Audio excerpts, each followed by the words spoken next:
Welcome to this podcast episode.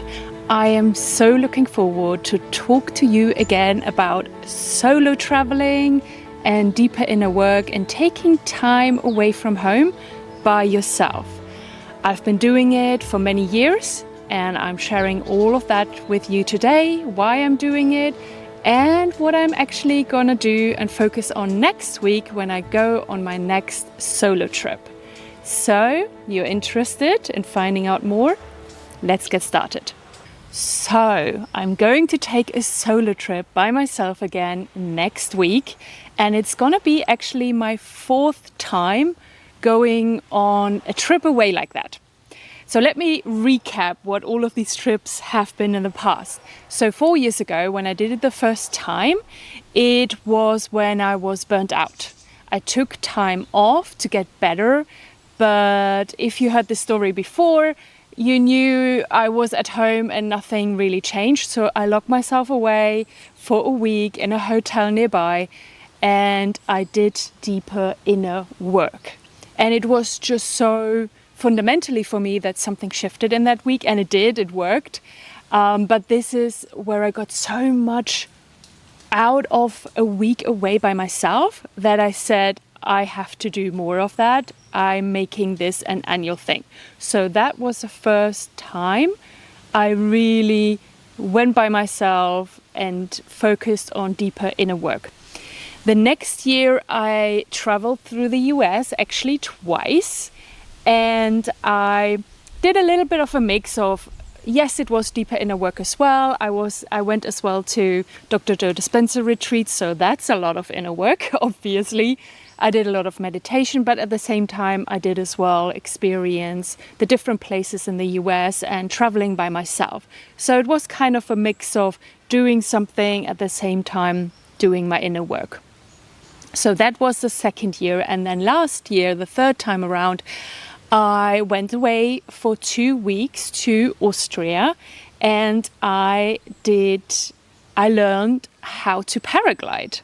There is actually a vlog about it if you're interested, but that was the full 2 weeks. So I didn't focus too much on deeper inner work, kind of like how you would expect it to be through journaling, meditation, doing other practices like that. It was inner work by itself because it was so challenging physically and mentally to learn how to paraglide, to learn something new, but as well physically walking up with that heavy gear, up the hill and up the mountain all the time. And then of course, emotionally as well challenging to actually dare to walk off a mountain and fly just with kind of a parachute. So that was in itself inner work, but not in a typical sense. So I kind of miss it, and that's why I'm going back to focus more on that inner work this year. So I'm booked myself in again, just not far away from home, just 1 hour away, into a lovely small Airbnb apartment, and I have really nice views. It's in a hilly area similar to where I live, in the middle of nowhere, so nothing can distract me. And it's perfect as well to take a walk every day and not meet a lot of people. So that's where I'm going this year. It's a really nice hilly area called Eifel in Germany. And yeah, like I said, not too far away. So you might be wondering now, okay, Linda, you're doing inner work. What does that actually mean? What are you going to do? And what are you going to focus on? So I'm going to share that with you today already.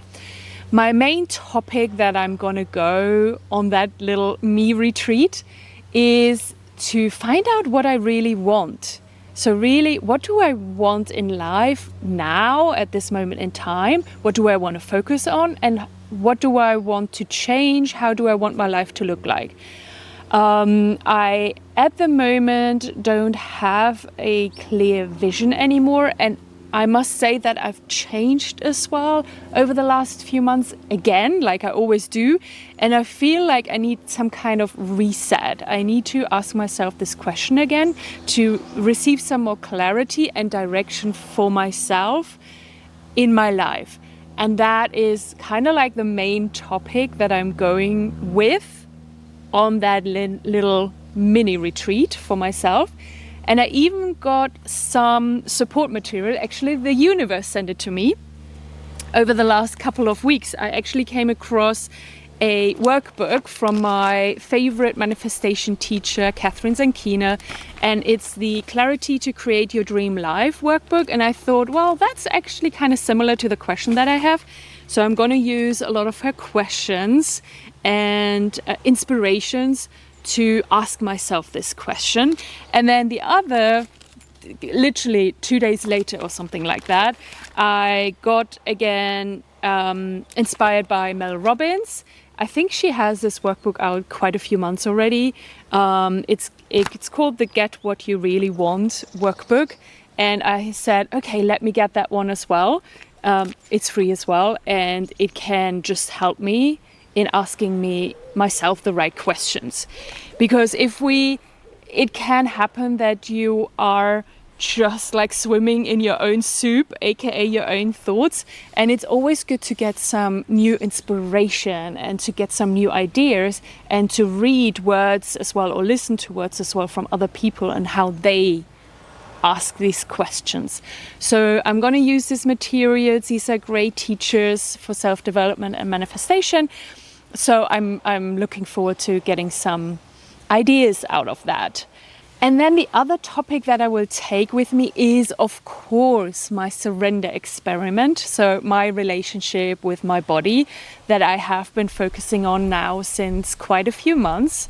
The last time I talked to you was a few weeks ago. That was part 3 of the surrender experiment, if you want to go back and listen to that one. And since then, actually, not a lot has happened. I didn't have any new insights or anything to let go of, not any memories coming up that I needed to let go of next. So I want to, of course, take this opportunity of doing inner work already to check in with myself.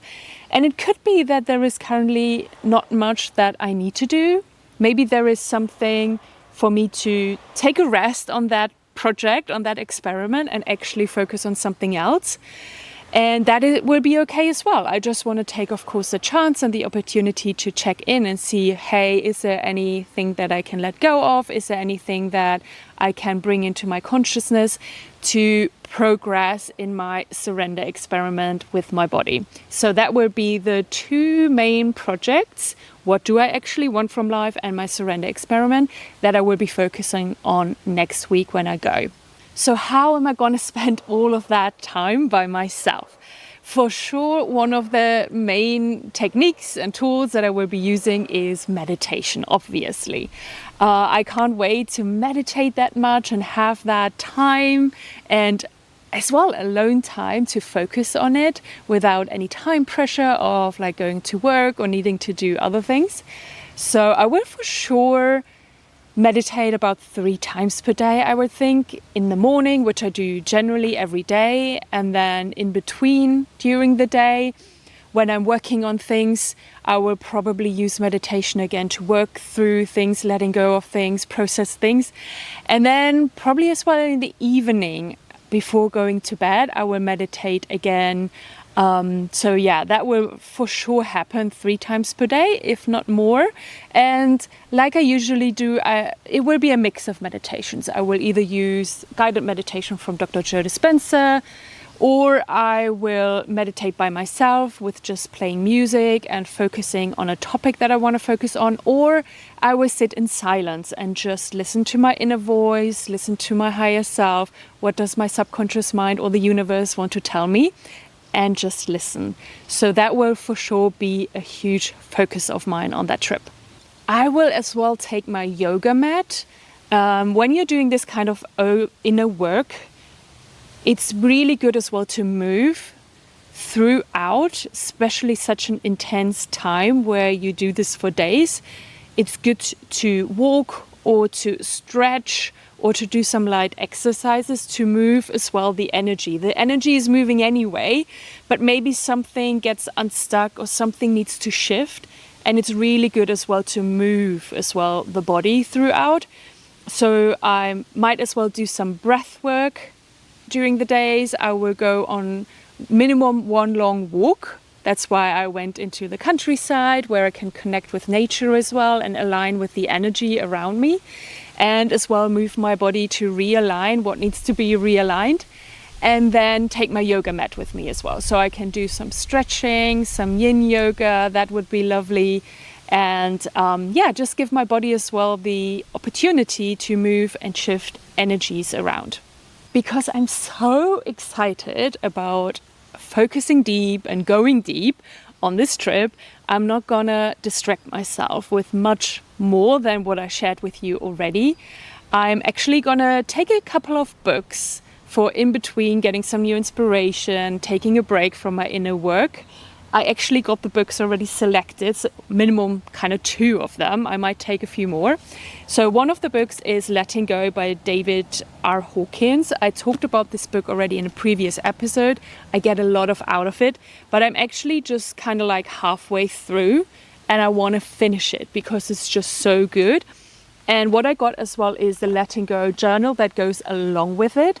So that's just another guidance, another way of asking questions that I can leverage when I do the inner work.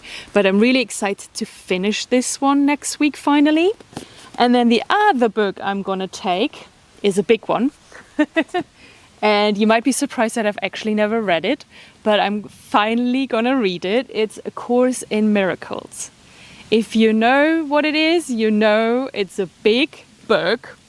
It has really, really, really skinny pages. It's literally like the Bible. It's a huge book. It has already quite a few decades on it. So look it up if you want to know more about it. I know it's a very fundamental, important, inspiring book.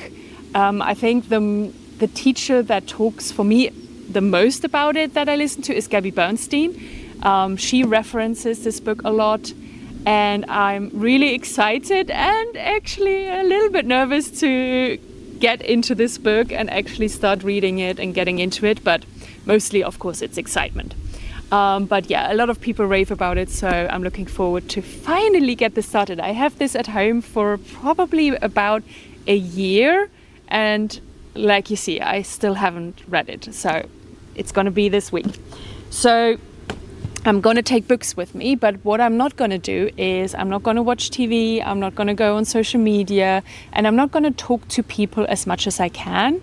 I'm not going to get on the phone to people while I'm in that week, and I will try to not really talk to anybody. Maybe I have to talk to the people who will rent me the apartment at the beginning, maybe at the end. But I might actually tell them as well what I'm doing there, and that they should not be surprised if I'm just not talking to anybody. What I will do as well to not distract myself in that regards is that I will try to take as much as like food and drinks with me that I need for that week, so I don't need to go shopping or go out for meals. I might even cook a few meals up front at home and take them with me, so I'm covered for the first few days. And otherwise I would just take stuff with me that I can cook quite easily, like easy salads or easy meals, so I don't spend too much time on looking after that part of my life. I think the hardest part in these 6 days will be the not speaking to anybody, but who knows? Maybe I'm actually okay with it. It's kind of like a silent retreat by myself without going into a retreat area where you do this with other people, which I actually haven't done before. But I'm always super interested when other people tell me about it.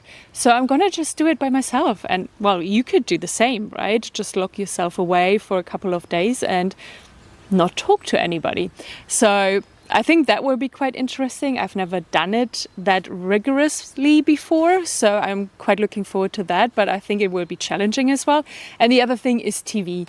I do like a good TV show. I do love my Netflix, my Prime, my Disney Plus to watch my programs, but I'm not going to do it in that week, and that will probably be quite hard and challenging for me, and that's okay. I am doing this to put myself into an uncomfortable situation because I know what will come out of it. That is the whole part, because it might all not sound like a really nice holiday or a really nice week to you. For sure, it will probably not sound like a typical holiday, but I just know how much stuff I will get out of it, and I'm just so excited for it that I don't care. It's like the more uncomfortable I will get in that week, the better, the more I will get out of it. I know, it sounds a bit crazy, but I just love to put myself into these situations these days.